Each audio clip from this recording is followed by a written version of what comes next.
The ambulance lights painted the night red and blue as paramedics wheeled Dorothy Chun out of her Silver Shores home on a stretcher. Barbara Chun stood in her driveway across the street, still in her nightgown at 2:17 a.m., watching her neighbor and dear friend being loaded into the vehicle. Dorothy's face was pale, her breathing shallow, and Barbara knew, with terrible certainty, that this was no accident.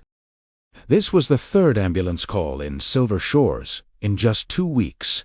Something was very, very wrong. Barbara Chun, no relation to Dorothy despite the shared surname, had lived in Silver Shores retirement community for 7 years. At 65 years old, she had moved here after her husband Thomas passed away, seeking the company of other active seniors in a beautiful gated community, designed specifically for residents 55 and older.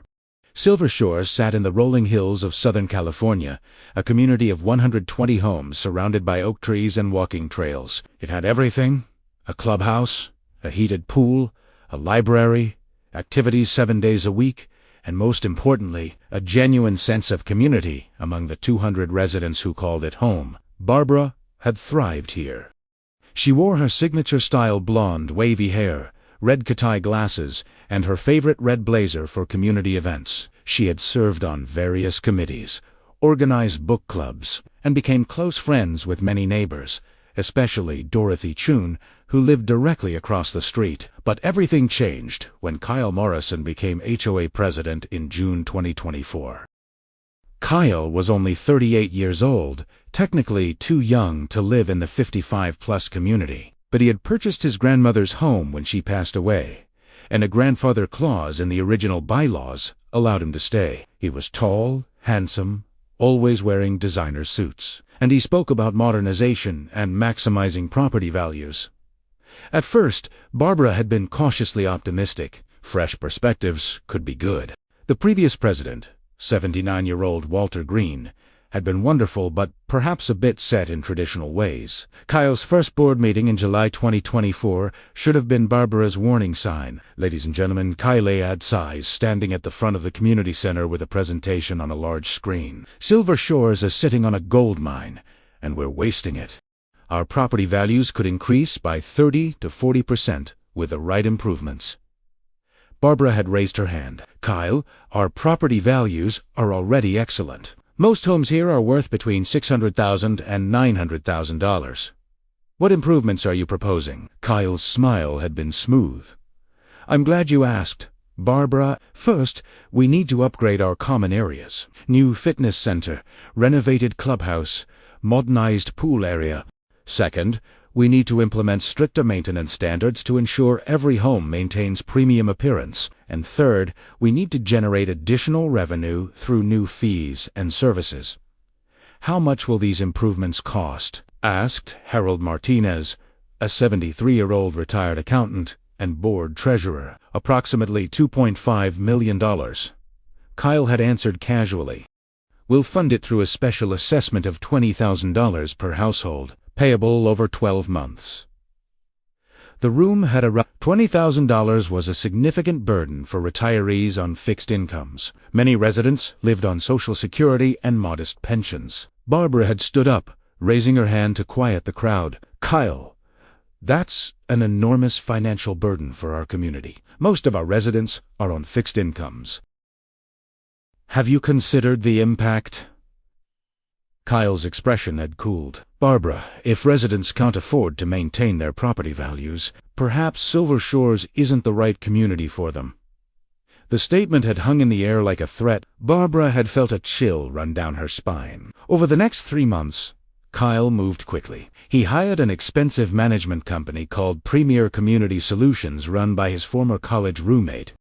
He implemented new violation policies that were far stricter than anything Silver Shores had ever seen. And most troubling, he began targeting the oldest, most vulnerable residents. Dorothy Chun, at 82, had received a violation notice in August 2024 for having weeds in her flower bed. The weeds were actually wildflowers she had deliberately planted. The fine, $500, due within 14 days. Walter Green, the beloved former HOA president, received a citation in September 2020 for claiming his roof tiles were deteriorating and needed immediate replacement at a cost of $35,000. Barbara had inspected Walter's roof herself. It was fine, maybe 15 years old, with at least another 10 years of life. Elderly widow Margaret Foster got cited for having a faded welcome mat. 77-year-old veteran Frank Morrison was told his American flag was not regulation size. The pattern was clear to Barbara. Kyle was systematically targeting the oldest, most financially vulnerable residents, with violations they either couldn't afford to fix or shouldn't have to fix at all. Barbara called a meeting at her home in late September 2024. 15 residents attended, all over 70 years old, all having received suspicious violation notices. "He's trying to force us out," Dorothy said quietly. She had brought homemade cookies, but her hands shook as she set them on Barbara's kitchen table. "My violation fine is now up to $2,000, with late fees. I'm on Social Security. I can't pay that." Barbara raised her hand gently, placing it on Dorothy's shoulder. "You won't have to. We're going to fight this together." "How?" Walter asked. He looked tired, defeated. "Kyle controls the board. He brought in 3 new members who vote however he tells them to. We're outnumbered." Barbara adjusted her red glasses, thinking, then we need to change the board. "When are the next elections?" "Not until June 2025, Harold said. 9 months away. Kyle can do a lot of damage in 9 months. Barbara spent the next 2 weeks investigating.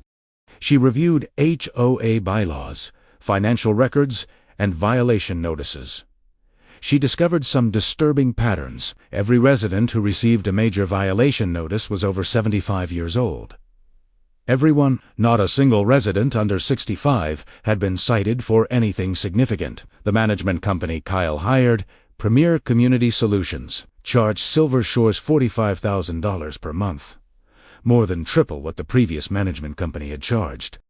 Most shocking, Barbara discovered that Kyle's company, Morrison Development, LLC, had recently purchased 3 homes in Silver Shores from elderly residents who had chosen to move after receiving expensive violation citations. On October 15, 2024, Barbara attended the monthly HOA meeting. She wore her red blazer and carried a folder full of documentation. The community center was packed. Word had spread that Barbara was going to confront Kyle.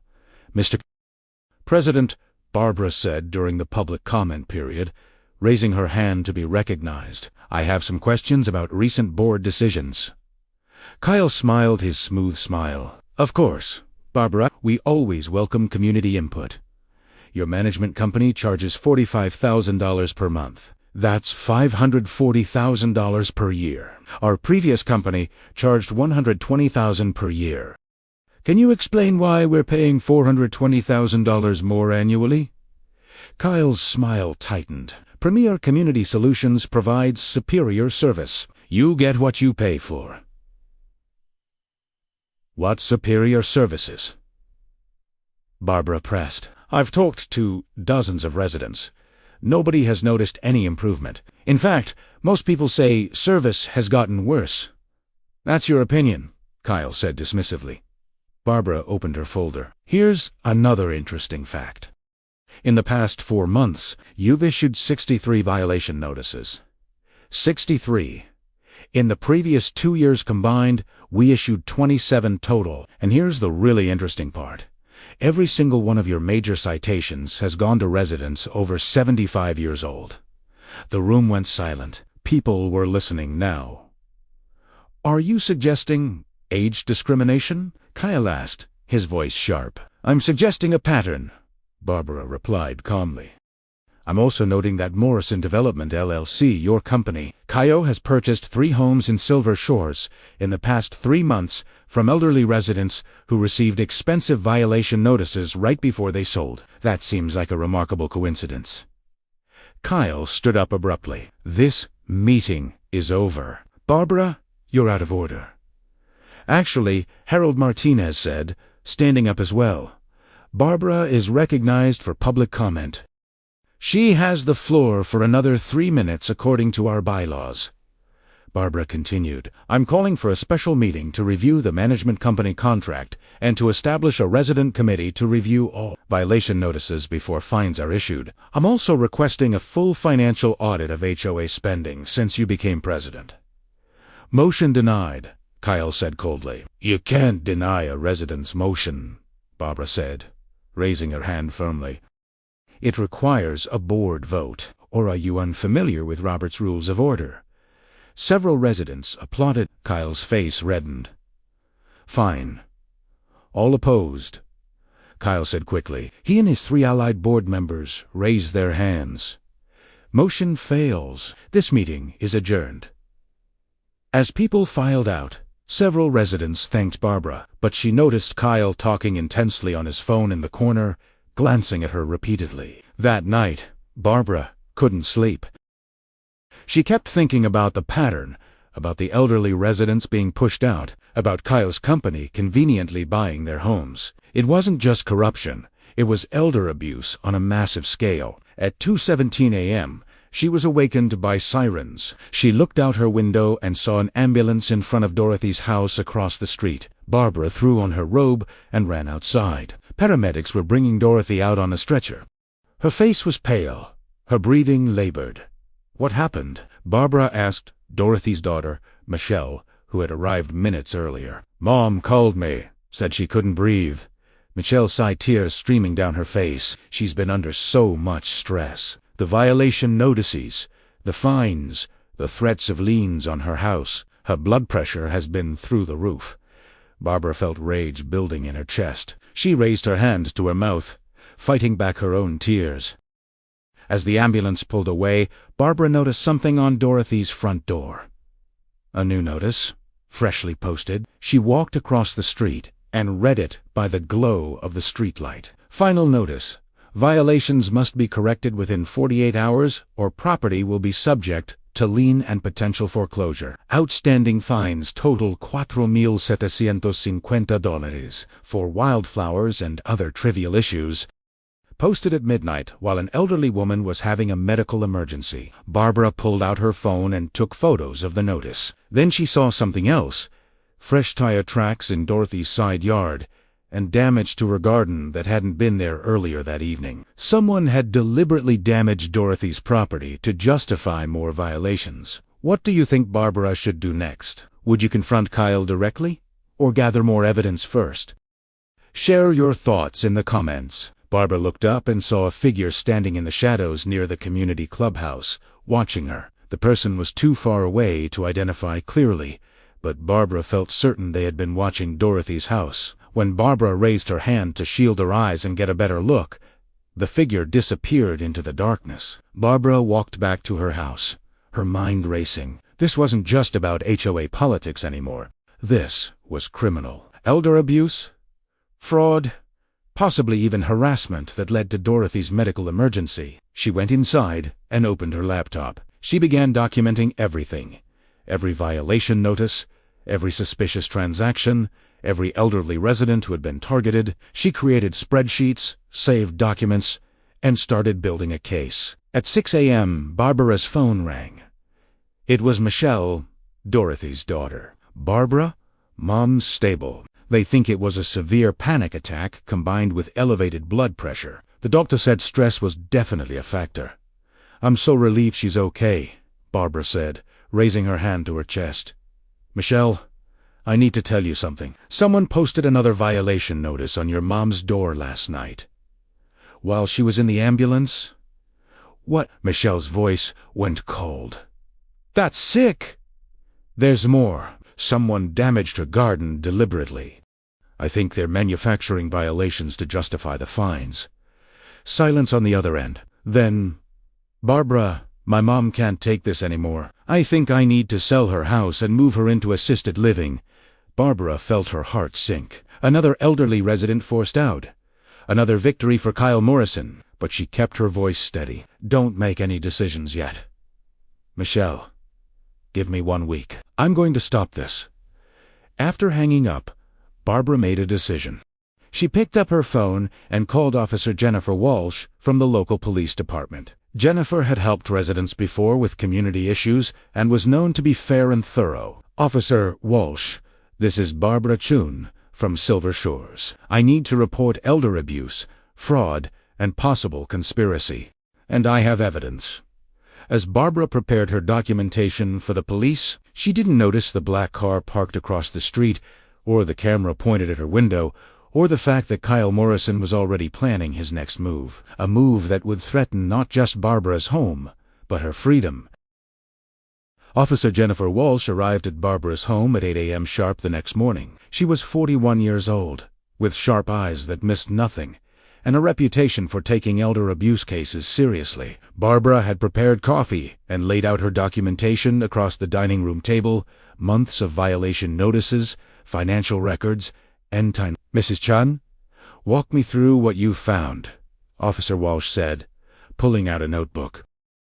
She wore her uniform professionally, her badge gleaming in the morning light streaming through Barbara's windows. Barbara adjusted her red glasses and raised her hand to point at the first document. It started in June 2024 when Kyle Morrison became HOA president. Within 4 months, he issued 63 violation notices. But here's the pattern. Every major citation, every fine over $200, went to residents over 75 years old. She spread out photos of the residents who had been targeted. Dorothy Chun, 8. Walter Green, 79. Margaret Foster, 77. Frank Morrison, 78 more elderly residents, all between 75 and 85 years old. Notice anything else? Barbara asked. Officer Walsh studied the photos, 10 Lu head up. They all live in larger homes. Prime properties. Exactly, Barbara said, pulling out another document. And here's where it gets criminal. Morrison Development LLC, Kyle's company, has purchased 3 homes in Silver Shores in the past 4 months. All 3 sellers were elderly residents who had received expensive violation citations right before they sold. The sales prices were 15 to 20% below market value. Officer Walsh's expression hardened. That could constitute elder abuse, fraud, and conspiracy. What about last night's incident with Mrs. Dorothy Chun? Barbara showed her the photos she had taken at 2:17 a.m. Someone posted this. Final notice on Dorothy's door during her medical emergency. And look at these photos I took of her garden. This damage wasn't there when I saw Dorothy at 6 p.m. yesterday evening. Someone deliberately vandalized her property to justify more violations. That's destruction of property, and possibly stalking, Officer Walsh said, making notes. Did you see who did it? No, but I saw someone watching from near the clubhouse. They ran when I looked their way. Barbara paused, raising her hand to her chest. Officer Walsh, Dorothy had a panic attack severe enough to send her to the emergency room. The doctor said stress was a major factor. This harassment is literally making people sick. Officer Walsh closed her notebook. Mrs. Chun, I'm going to open an official investigation. I'll need to interview multiple residents and review all your documentation. In the meantime, be careful. If Kyle Morrison is running a scheme this elaborate, he won't want anyone exposing it. After Officer Walsh left, Barbara called an emergency meeting at her home for that afternoon. 12 elderly residents attended, including Walter Green, Margaret Foster, and Frank Morrison. Dorothy was still in the hospital under observation, but her daughter Michelle came to represent her. I spoke with the police this morning, Barbara told the group, standing in her living room, wearing her red blazer. Officer Walsh is opening an investigation into Kyle's activities, but we can't just wait for the legal system. We need to protect ourselves now. How? Asked Walter Green. At 79, he had been HOA president for 8 years before Kyle, and seeing the community he loved being destroyed was breaking his heart. Kyle controls the board. He controls the budget. He even controls the security gate codes. Barbara raised her hand in a thoughtful gesture. We document everything. Every interaction with Kyle, every violation notice, every suspicious activity. We install security cameras at our homes. We never meet with HOA representatives alone, always have a witness. And most importantly, we support each other financially. Nobody should feel forced to sell because of illegal fines. Barbara, some of these fines are approaching $5,000, Margaret Foster said quietly. She was 77, a retired teacher living on a pension of $2,000 per month. I can't afford that, even with community support. You won't have to pay, Barbara said firmly. These violations are fraudulent. We're going to fight every single one. That evening, Barbara was preparing dinner when her doorbell rang. She opened it to find Kyle Morrison standing on her porch, accompanied by a man in an expensive suit carrying a briefcase. "Barbara," Kyle said with his smooth smile, "this is my attorney, David Thornton." "My oui, come in." Barbara stepped out onto the porch instead, closing the door behind her. She raised her hand in a blocking gesture. "We can talk here." "What do you want, Kyle?" David Thornton opened his briefcase and pulled out a document. "Mrs. Chun, you are hereby notified of multiple HOA violations requiring immediate attention. First, your home's exterior paint color is not on the approved list. Cost to repaint, $12,000. Second, your landscaping includes non-approved plant species. Removal and replacement cost, $8,000. Third, your roof is due for inspection and likely requires replacement. Estimated cost, $45,000. Barbara felt her blood pressure rising, but she kept her voice calm. "My house was painted 3 years ago in a color specifically approved by the board. My landscaping has been the same for 7 years with no complaints. And my roof was inspected and certified last year. I have the documentation." "The approved color list was updated last month," Kyle said. "Your color is no longer compliant. The landscaping standards were also updated, and roof certifications are only valid for 6 months under our new policies." "New policies that were never voted on by the community," Barbara said, raising her finger to point at Kyle. "You can't retroactively apply new standards and demand compliance within days. That's not how HOA governance works." David Thornton smiled coldly. "Actually, under California law and your HOA bylaws, the board has broad authority to update standards. You have 30 days to begin remediation or face fines of $1,000 per day, plus potential lien on your property." Barbara looked Kyle directly in the eye. "This is retaliation because I contacted the police about your fraud scheme. This is witness intimidation." "That's a serious accusation," David said. "Do you have any proof?" "I have months of documentation showing Kyle systematically targets elderly residents with fraudulent violations," Barbara said, "and I've given it all to Officer Jennifer Walsh of the police department. So yes, I have proof." Kyle's smooth smile faltered for just a second. "Be very careful, Barbara. False accusations can have serious legal consequences. We'll see you at the next board meeting." After they left, Barbara's hands were shaking. She went inside and called Officer Walsh immediately. "They just threatened me with $65,000 in bogus violations," Barbara told her. "This is absolutely witness intimidation." "I'm documenting everything," Officer Walsh assured her. "But Mrs. Chun, I need to warn you, my investigation could take weeks or months. In the meantime, Kyle can continue taking board actions that are technically legal, even if they're ethically wrong. Have you considered organizing a recall election?" Barbara had considered it, but the bylaws required signatures from 40% of homeowners. That meant 48 signatures out of 120 homes, and they would need to do it without Kyle finding out and retaliating against the organizers. Here's the question. Should Barbara organize a secret recall petition or focus on the police investigation? What would you do? Tell us in the comments. The next morning, Barbara woke to find her car's tires slashed. All 4 of them. She stood in her driveway at 7 a.m., staring at the damage, and felt rage building in her chest. She raised both hands in frustration, then pulled out her phone and took photos. She called Officer Walsh, who came out to file a report. "Mrs. Chun, I'm recommending you install security cameras immediately. This is escalating." "I'm installing them today," Barbara said. "And I'm not backing down."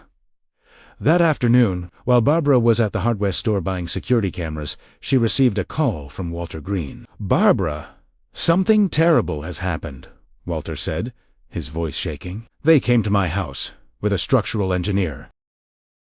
They're claiming my foundation has major cracks and my home is unsafe for occupancy. They're demanding I vacate within 72 hours and pay for $100,000 in foundation repairs."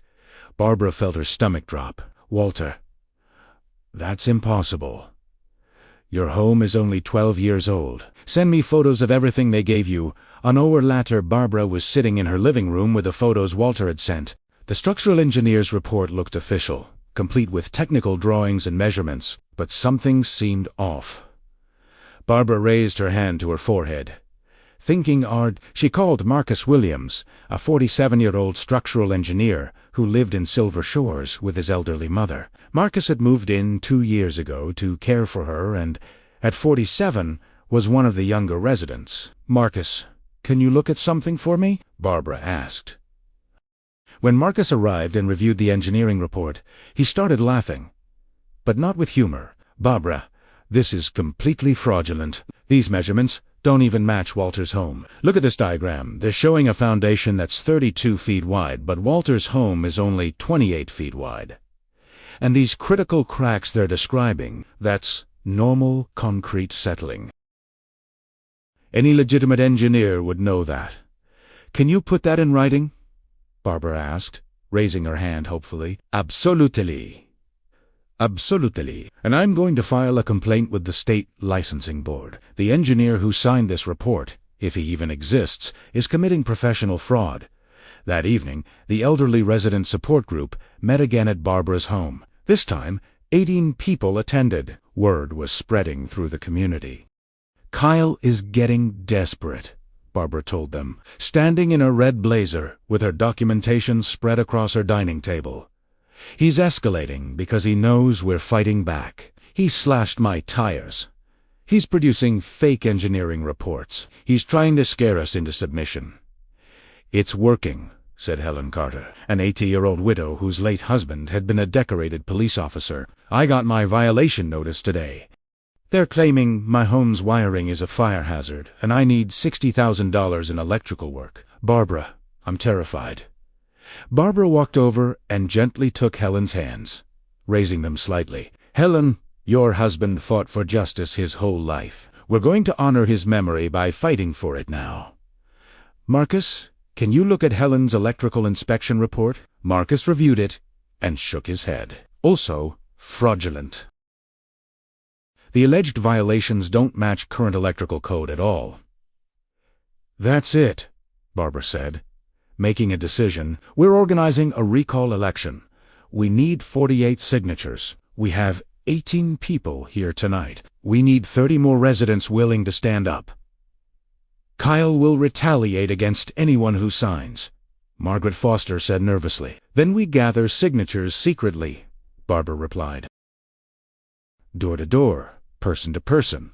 No written lists until we have all. By the time Kyle finds out, it'll be too late." Over the next week, Barbara and her group worked quietly. They visited neighbors, shared their documentation, and explained the fraud scheme. They were careful, paranoid even. Never carrying sign-up sheets, never discussing it where they might be overheard. By the 7th day, they had 49 signatures, one more than they needed. Barbara submitted the recall petition to the HOA management company on a Thursday morning at 9 a.m. According to the bylaws, Kyle had to schedule a recall election within 30 days. Kyle's response came at 4 p.m. that same day. Not to Barbara, but to the entire community via email. "Dear Silver Shores residents, it has come to my attention that certain individuals are spreading malicious lies about your HOA board and management. These false accusations have led to a frivolous recall petition. I want to assure you that every decision made by this board has been in the best interest of property values and community standards. The violations that have been issued are legitimate and necessary to maintain our premium status. However, I must inform you of a serious matter. Our investigation has revealed that former board member Barbara Chun has been embezzling from the Community Reserve Fund. Evidence shows fraudulent wire transfers totaling approximately $75,000 to an offshore account linked to Mrs. Chun. The police have been notified and criminal charges are pending. Mrs. Chun is a criminal who is trying to distract from her own illegal activities by attacking honest leadership. The recall election will proceed as required by law, but I trust that once residents learn the truth about Barbara Chun, they will vote to keep the current board. Sincerely, Kyle Morrison. HOA President. Barbara read the email 3 times, her hands shaking so badly she almost dropped her phone. $75,000. Offshore account. Embezzlement. Embezzlement? Every word was a lie, but it was a sophisticated lie. One that would be hard to disprove quickly. Her phone started ringing immediately. Friends, neighbors, some supportive, some confused, some already believing Kyle's lies. Barbara raised her hand to her chest, trying to steady her breathing. This was worse than she had imagined. Kyle wasn't just fighting back. He was trying to destroy her completely. She called Officer Walsh immediately. "I just saw the email," Walsh said. "Mrs. Chun? Do not panic. These allegations are clearly retaliation. But I need you to gather all your financial records immediately. Bank statements, tax returns, everything. We need to prove these charges are false." "How long will that take?" Barbara asked, her voice shaking. "At least a few days, maybe longer if Kyle has created sophisticated fake evidence." After hanging up, Barbara sat in her living room, staring at her red blazer hanging on the coat rack. She had worn it proudly to every community meeting, every board session, every time she fought for what was right. Now she was being called a criminal, a thief, an embezzler. Her doorbell rang. She opened it to find Walter Green, Margaret Foster, Frank Morrison, Helen Carter, and a dozen other elderly residents standing on her porch. "Barbara," Walter said, stepping forward and raising his hand to his heart, "we don't believe a word of Kyle's lies. We know who you are. We know what you've done for this community, and we're standing with you, no matter what." Margaret stepped forward and hugged Barbara. "You've fought for us. Now we fight for you." Barbara felt tears streaming down her face behind her red glasses. She raised both hands to wipe them away, then smiled. "Thank you, all of you. This means everything." "So what do we do now?" Frank asked. Barbara straightened her shoulders, adjusted her red glasses, and felt her resolve return. "Now we prove he's lying. We expose every fake violation, every fraudulent report, every illegal scheme, and we win this recall election." That night, Barbara's security cameras captured something interesting. At 11:47 p.m., a black SUV pulled up in front of her house. 2 men got out, walked to her mailbox, and placed something inside before driving away. The next morning, Barbara found it, an envelope containing fake bank statements showing wire transfers to an offshore account in the Cayman Islands. The account name: B. Chun Holdings LLC. Barbara smiled as she held up the envelope to her security camera, raising it high so the footage was crystal clear.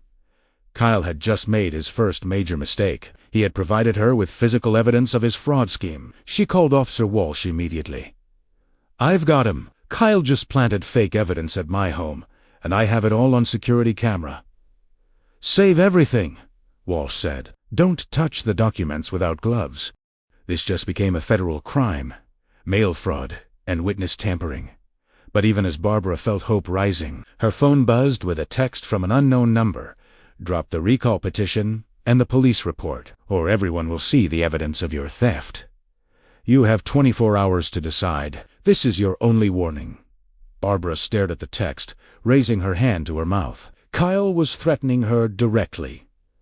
Now, and if she didn't comply, he would release more fake evidence that could destroy her reputation permanently, even if she was eventually cleared. Do you think Barbara should back down to protect herself, or keep fighting, no matter the cost? What would you do in her situation? Share your thoughts below. Barbara looked at the faces in the photos on her wall. Thomas, her late husband, who had always stood for justice. Dorothy Chun, in the hospital because of Kyle's harassment. Walter Green facing a fraudulent $100,000 repair bill. All the elderly residents who were counting on her. She picked up a phone and typed a response to the unknown number. No, I will never back down. Do your worst." Then she raised her hand high, took a photo of the gesture, and sent it. The war was on. The security camera footage went viral within 48 hours. Barbara had sent it to Officer Walsh first, then to a local news station, and finally posted it on social media with a simple caption: "This is what happens when you stand up to HOA corruption." The video was damning. Two men in black clothing, faces partially visible, walking up to Barbara's mailbox at 11:47 p.m., opening it, placing an envelope inside, getting back into a black SUV registered to Morrison Development, LLC. The local news picked up the story on Friday morning. "Elderly residents fight back against alleged HOA fraud scheme" was the headline. Barbara appeared on camera wearing her red blazer and red glasses, standing in front of her Silver Shores home. "This isn't about politics or personal disagreements," Barbara told the reporter, raising her hand in a gesture of emphasis. "This is about protecting vulnerable elderly residents from a systematic fraud scheme designed to force them out of their homes so one man can profit."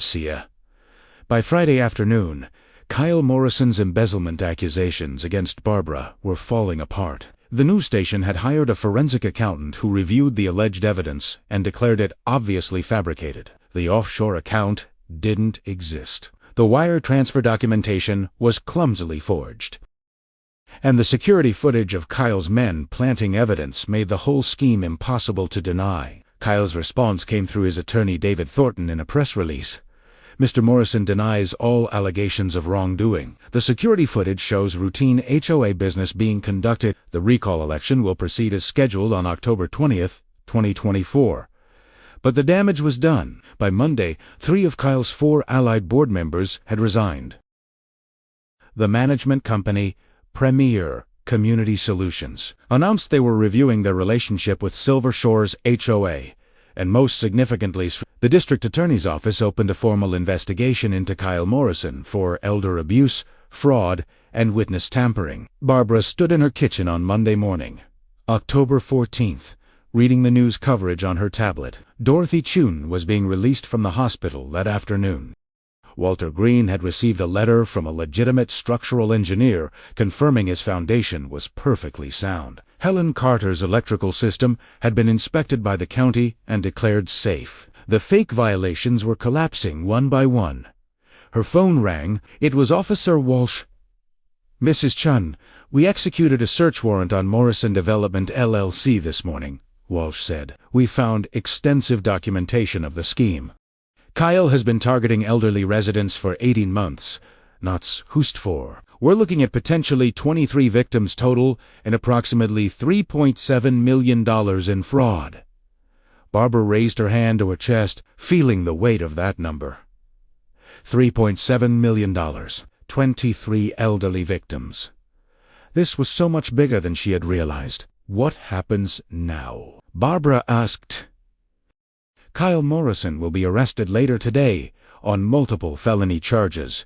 His bail will be substantial, and the recall election will proceed as planned. Residents deserve to choose their own leadership." After hanging up, Barbara called an emergency community meeting for that evening at 7 p.m. When she arrived at the clubhouse at 6:45 p.m., she was shocked to see over 90 residents already there, 3/4 of the entire community. People applauded when Barbara walked in wearing her red blazer. She raised both hands in acknowledgement, feeling tears behind her red glasses. Marcos Williams, the structural engineer who had exposed the fake reports, stood up. "Barbara, before we start, I want to say something on behalf of the younger residents here.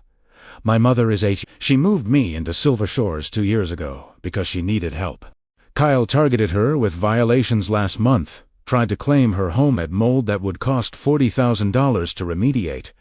Your investigation saved her. You saved all of us." Moria Place. Barbara wiped her eyes and stepped to the front of the room. "Thank you all for coming," she began, her voice steady despite her emotions. "As many of you know, the district attorney has opened a criminal investigation into Kyle Morrison. He will be arrested today on multiple felony charges. The recall election is still scheduled for this Saturday, October 20th. Who will run the HOA if Kyle is arrested? Someone called out, according to our bylaws, if the president is unable to serve, the vice president takes over temporarily, Barbara explained. Our current vice president, Sarah Mitchell, is one of Kyle's appointees and has announced her resignation effective immediately. That means the secretary becomes acting president until the election. Barbara paused, raising her hand toward an elderly gentleman in the third row. Walter Green has agreed to serve as acting president for the next 6 days, until the election. Walter stood up to applause. At 79, he looked tired but determined. I served as president for 8 years before Kyle. I'll serve again for 6 days to help this community heal. After that, we need new leadership. Younger leadership. We want Barbara, someone shouted. Barbara for president. Others joined in. Barbara raised both hands to quiet the crowd.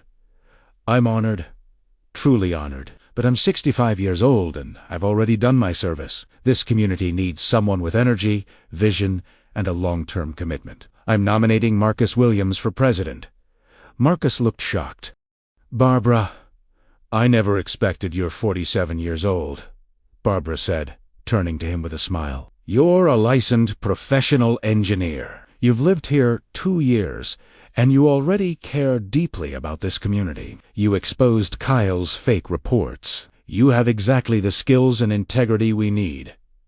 The crowd turned to Marcus. He stood slowly, raising his hand in a gesture of acceptance. If the community wants me, I'll serve. But only if Barbara agrees to stay on the board as treasurer. We need her experience and wisdom. The applause was deafening. That evening at 8:37 p.m., Kyle Morrison was arrested at his Silver Shores home. Barbara watched from her window as police cars surrounded his house, their lights painting the street red and blue. Kyle was led out in handcuffs, his face a mask of rage. As the police car drove past Barbara's house, Kyle turned and looked directly at her. His expression was pure hatred. Barbara stood at her window in her red blazer, raised her hand slightly, not in triumph, but in acknowledgement. She had won, but she took no joy in seeing anyone destroyed, even someone who had tried to destroy her. The next morning, Tuesday, Barbara received a call from Michelle, Dorothy Chune's daughter. Barbara, Mom wants to see you, Michelle said. She's home from the hospital and she has something to tell you.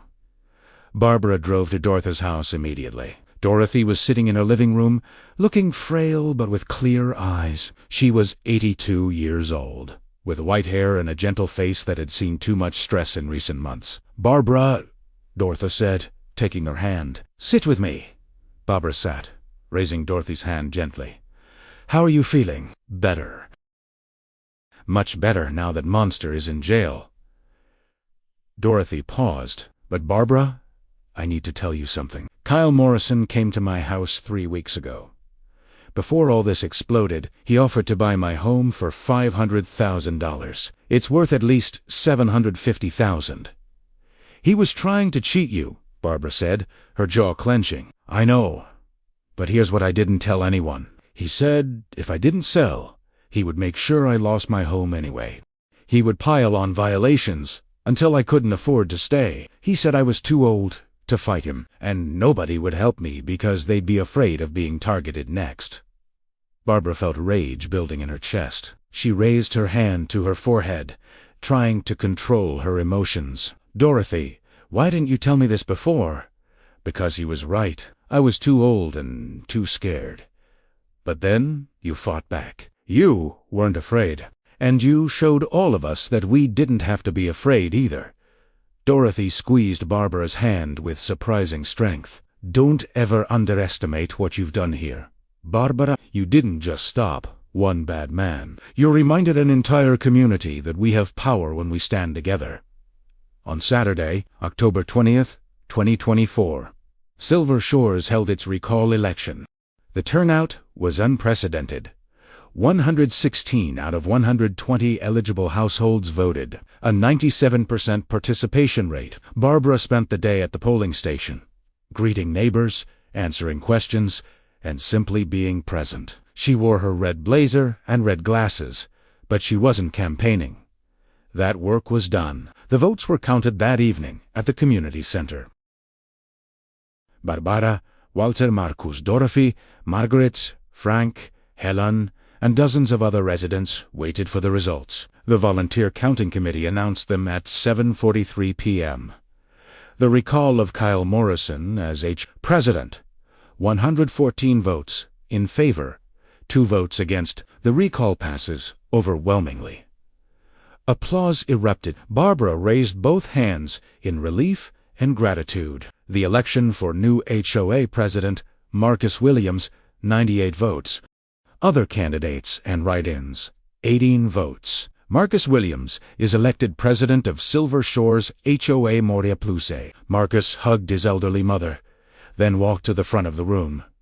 He raised his hand for quiet. Thank you all for your trust. I promise to serve with integrity, transparency, and always with the residents' best interests first. My first act as president is to appoint Barbara Chun as treasurer. My second act is to void every violation notice issued by Kyle Morrison's administration. And my third act is to establish a community oversight committee to ensure no board ever abuses its power again. The crowd cheered. Barbara felt tears streaming down her face behind her red glasses. As the celebration continued, Barbara stepped outside to the quiet courtyard. The October evening was cool and beautiful, stars visible in the clear sky. She thought about Thomas, about the journey that had brought her to this moment, about the elderly residents who had been saved from financial ruin and forced displacement. Margaret Foster joined her, bringing 2 cups of coffee. We did it, Barbara.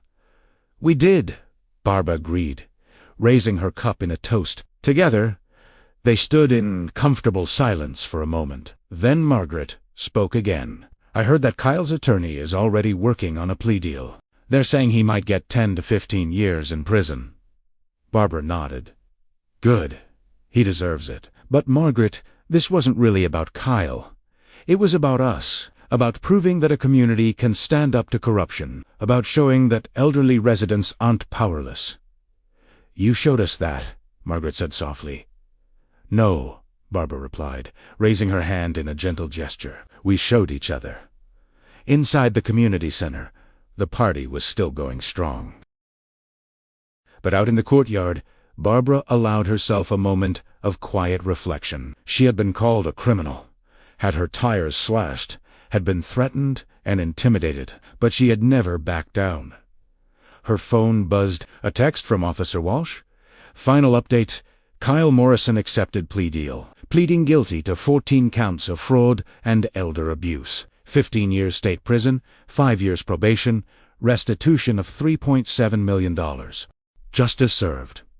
Barbara smiled and raised her phone toward the stars, a gesture of gratitude. Thomas would have been proud. What do you think made Barbara successful in this fight? Was it courage, community support, or something else? Share your thoughts in the comments. Over the next week, Silver Shores began to heal. The fake violations were formally voided. Marcus Williams appointed a diverse board including Barbara as treasurer, Walter Green as secretary, and 3 other residents who represented different age groups and perspectives. The management contract with Premier Community Solutions was terminated, and a new, reputable company was hired at a reasonable rate of $12,000 per month, less than 1/3 of what Kyle's friends had been charging.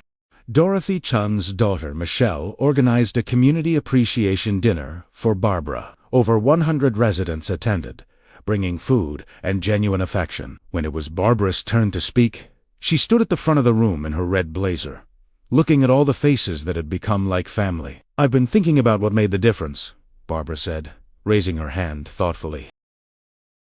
Why did we win when Kyle had all the power, all the money, all the official authority? I think it's because we remembered something important. Community isn't about rules and regulations. It's about people. It's about caring for each other. It's about standing together when someone tries to divide us. She paused, looking at Dorothy, Walter, Margaret, Frank, Helen, Marcus, and all the others. Kyle Morrison thought he could intimidate us into silence.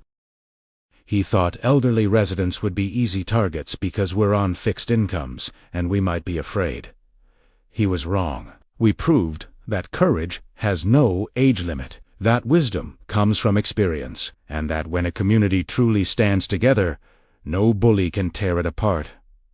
The applause was thunderous. Barbara raised both hands high, not in triumph, but in solidarity with everyone who had fought beside her. After the dinner, as Barbara was walking home, Marcus caught up with her. "Barbara, I have a proposal." The board voted unanimously, and we'd like to rename the community center the Thomas and Barbara Chun Community Center, in honor of you and your late husband. Barbara stopped walking, raising her hand to her mouth. Marcus, I don't know what to say. Say yes, Marcus replied with a smile. Your husband served this community for years, and you saved it from destruction. It's the least we can do. Barbara thought about Thomas, about all the evenings they had spent talking about community, about service, about standing up for what's right. She raised her hand to her heart and nodded, yes. Thank you. Thomas would have loved that. That night, Barbara stood on her deck, looking at the stars. The battle was over. Kyle Morrison was in prison. The community was safe. Justice had been served. But Barbara knew something important. There would always be people like Kyle. People who saw vulnerability as opportunity, who valued profit over people who abused power for personal gain. The real victory wasn't defeating one bad actor. It was building a community strong enough to resist corruption, vigilant enough to spot it early, and courageous enough to fight back when necessary. Barbara raised her hand toward the stars one final time, a gesture of hope for the future. She was 65 years old, but she wasn't done serving. She would be treasurer. She would mentor younger leaders like Marcus, and she would always be ready to stand up again if needed, because some legacies aren't about buildings or monuments. They're about teaching others to be brave, about showing that ordinary people can do extraordinary things when they stand together. The Silver Shores Defender would always be on watch. The Silver Shores Defender Part 4, 6 months later. April 15th, 2025. Barbara Chun stood in the newly renamed Thomas and Barbara Chun Community Center, adjusting the framed photo of her late husband on the wall. The dedication ceremony had been beautiful. Over 140 residents had attended, sharing stories of Thomas's kindness and Barbara's courage. The plaque beneath the photo read, "In honor of those who serve with integrity, courage, and unwavering dedication to community." Silver Shores had transformed in the months since Kyle Morrison's arrest. The oppressive atmosphere of fear had been replaced by genuine community spirit. Residents smiled at each other again. Coffee gatherings happened spontaneously. The book club Barbara had started was thriving with 23 regular members. Marcus Williams had proven to be an excellent HOA president. At 47, he brought energy, professionalism, and transparent leadership. Every board meeting was recorded and posted online. Financial reports were distributed monthly. Decisions were made with community input, not behind closed doors. Barbara, as treasurer, had meticulously rebuilt the HOA's finances. She had recovered $112,000 that Kyle had siphoned through the management company. The reserve fund now stood at $943,000, the healthiest it had been in 5 years. But on this April morning, as Barbara prepared for the monthly board meeting, she received an email that made her hand tremble as she held her phone. The subject line read, "Important information about Kyle Morrison case." The email was from the district attorney's office. "Dear Mrs. Chun, we are writing to inform you that during our investigation of Kyle Morrison, we discovered that his fraud scheme was more extensive than initially believed. Evidence indicates Morrison was working with a partner, someone who provided him with detailed information about vulnerable residents, their financial situations, and the best tactics to target them. This partner has not yet been identified, but we believe they may still be residing in Silver Shores. We are requesting your assistance in reviewing the attached financial records to help identify this individual. Please contact Assistant District Attorney Jennifer Torres at your earliest convenience. Sincerely, San Diego County District Attorney's Office, Barbara felt a chill run down her spine. She raised her hand to her chest, breathing deeply. A partner, someone in Silver Shores, had been helping Kyle all along. Someone who was still here, still living among them. She immediately called Officer Walsh, who had been promoted to detective after successfully prosecuting the Kyle Morrison case. "Detective Walsh, I just received an email from the DA's office. They're saying Kyle had a partner inside the community." "I know," Walsh said grimly. "We've been investigating quietly for the past month. We didn't want to alarm residents until we had more information. Can you come to the station this afternoon? We need your help analyzing some documents."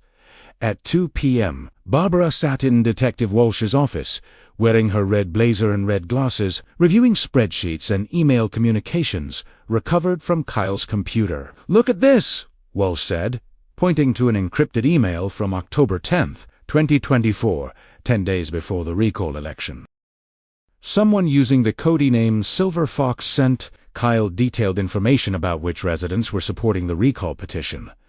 Names, addresses, phone numbers. Kyle used this information to target them with extra violations.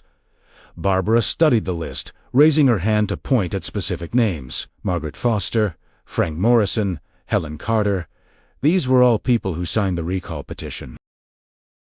And look at the dates.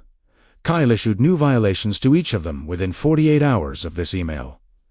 "Exactly," Walsh agreed. Silver Fox also provided financial information about residents, bank account balances, pension amounts, medical expenses, information that should have been private.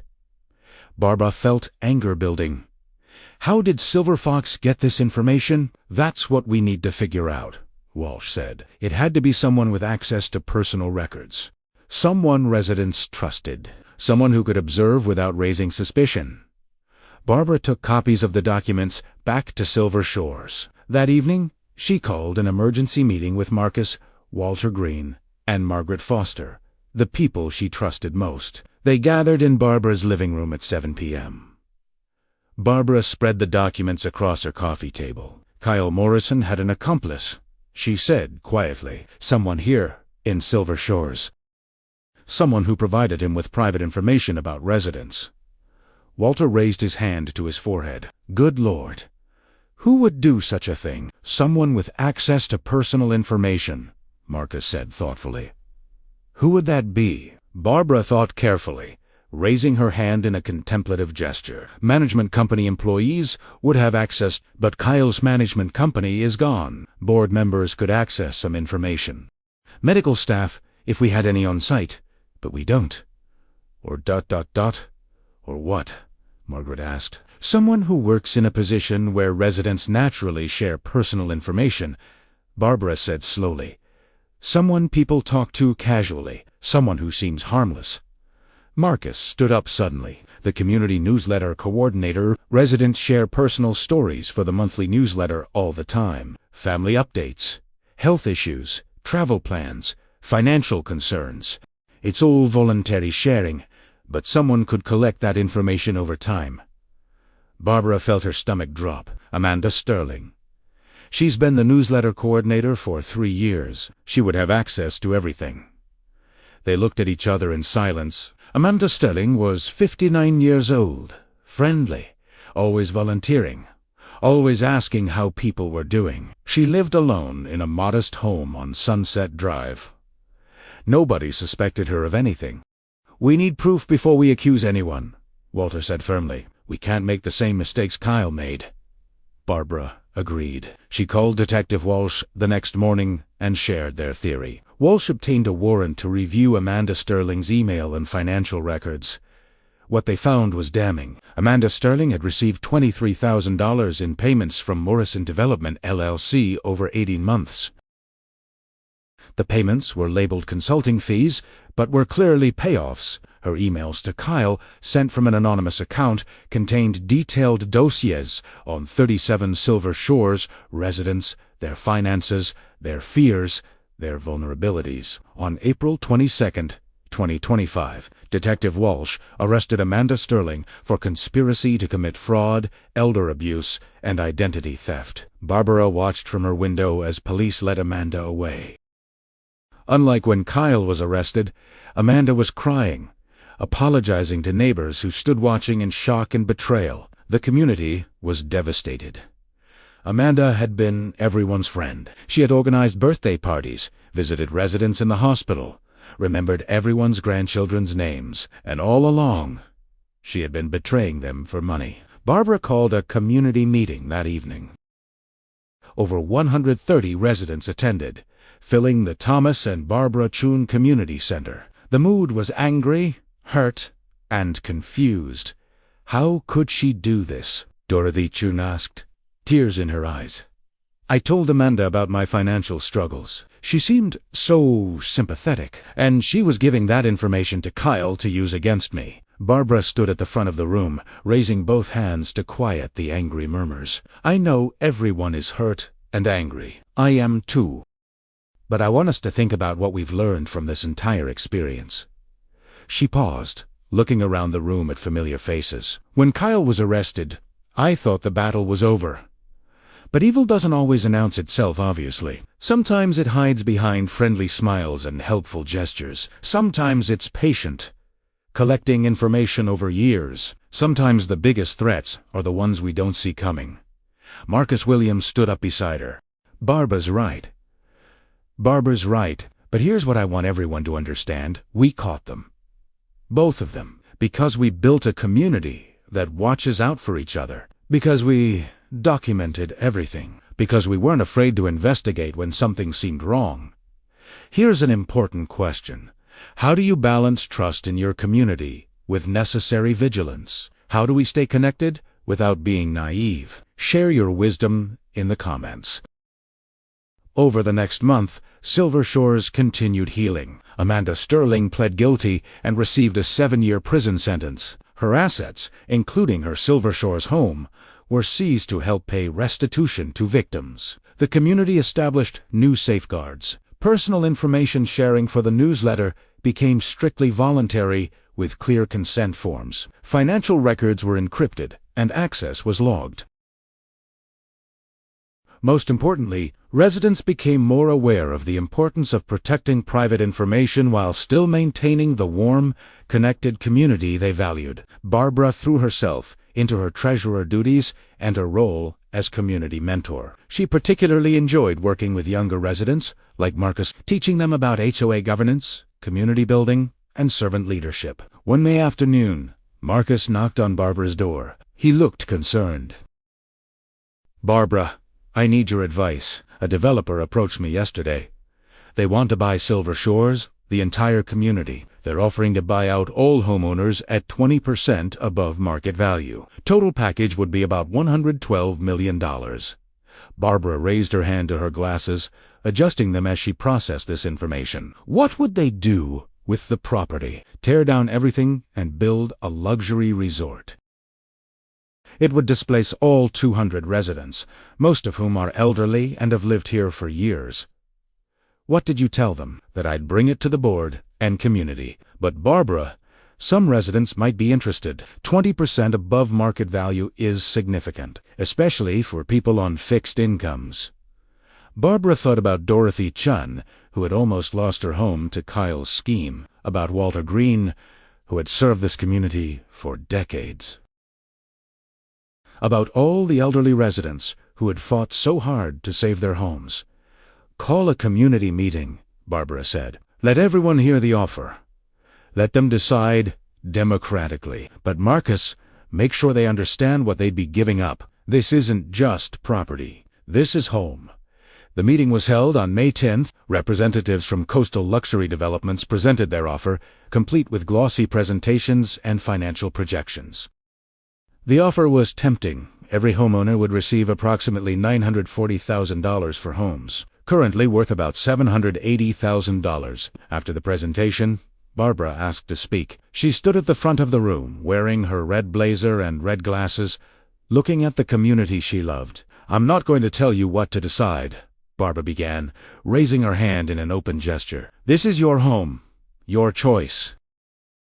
But I want to tell you a story. She walked to the window and pointed outside. 7 years ago, I moved here after my husband Thomas died. I was lonely, grieving, unsure about the future. This community saved me. You saved me. You became my family. Barbara turned back to the room, her voice strong and clear. When Kyle Morrison tried to destroy this place, we fought back. Not because of property values or financial returns. We fought because community matters. Because protecting each other matters. Because home isn't just about buildings and land, it's about belonging. She paused, looking at Dorothy Walter, Margaret, Frank, Marcus, and dozens of other faces. Coastal Luxury Developments is offering us money. That's fine. Money is useful. But I want you to ask yourselves, can you buy community? Can you buy neighbors who check on you when you're sick? Can you buy friends who celebrate your grandchildren's birthdays?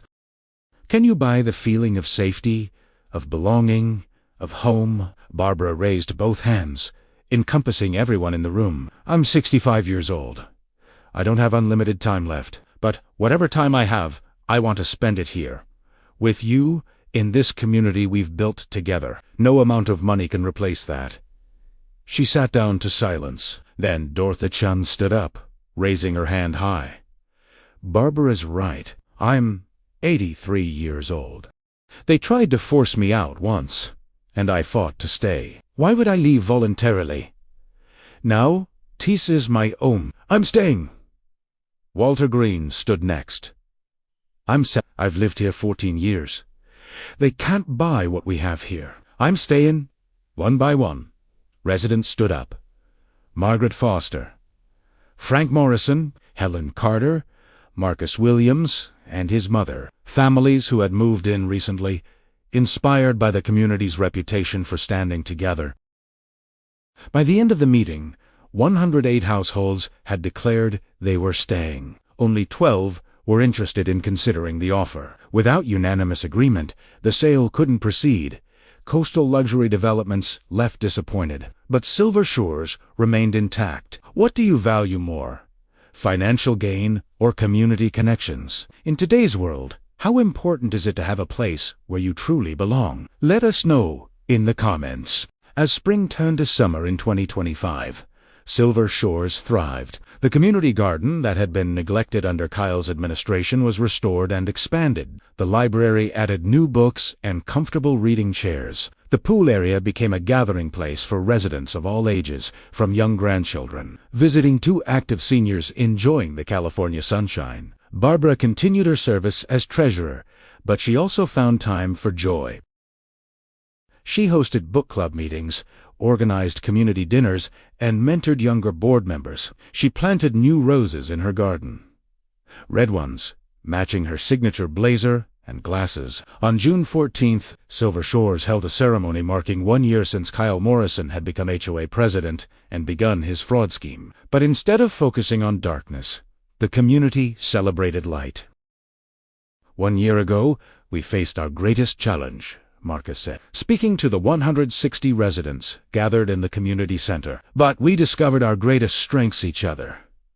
He raised his hand toward Barbara. Barbara Chun taught us that courage isn't about being fearless. It's about being afraid and doing the right thing anyway. It's about standing up when it's hard. It's about protecting those who can't protect themselves. The community erupted in applause. Barbara stood, raising both hands in gratitude, tears streaming down her face behind her red glasses. Dorothy Chun stood up and walked to the front, carrying a large wrapped package. At 83, she moved slowly, but with determination. Barbara, you saved my life, Dorothy said simply. When I was in that ambulance, I thought I was going to lose everything. My home, my independence, my dignity. You gave it all back to me. This entire community wants to thank you. She handed Barbara the package. Barbara unwrapped it carefully, revealing a beautiful oil painting. It showed Silver Shores at sunset, the community center in the center, surrounded by homes and gardens. In the foreground stood a figure in a red blazer, arms raised toward the sky. The plaque at the bottom read, "The Guardian, in honor of Barbara Chun, who taught us that ordinary people can do extraordinary things when they stand together." Barbara couldn't speak. She raised the painting high so everyone could see, then pressed it to her chest, overcome with emotion. That evening, as the celebration wound down, Barbara sat in the courtyard with Walter, Margaret, Marcus, Dorothy, and a dozen other close friends. The June air was perfect, warm but not too hot, with a gentle breeze carrying the scent of roses. "Do you think it's really over?" Margaret asked. "The threats, the corruption, the fear." Barbara adjusted her red glasses thoughtfully, raising her hand in a contemplative gesture. "I think there will always be challenges. Always people who choose greed over integrity. But I also think we've built something here that can withstand those challenges.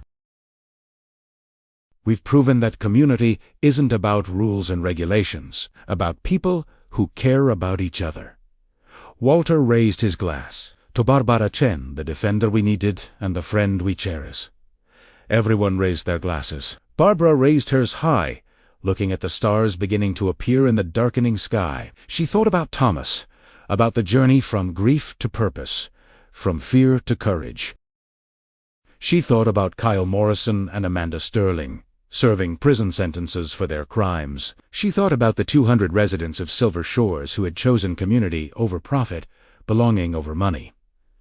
"To all of us," Barbara said softly, "two ordinary people doing extraordinary things, two standing together." To whom?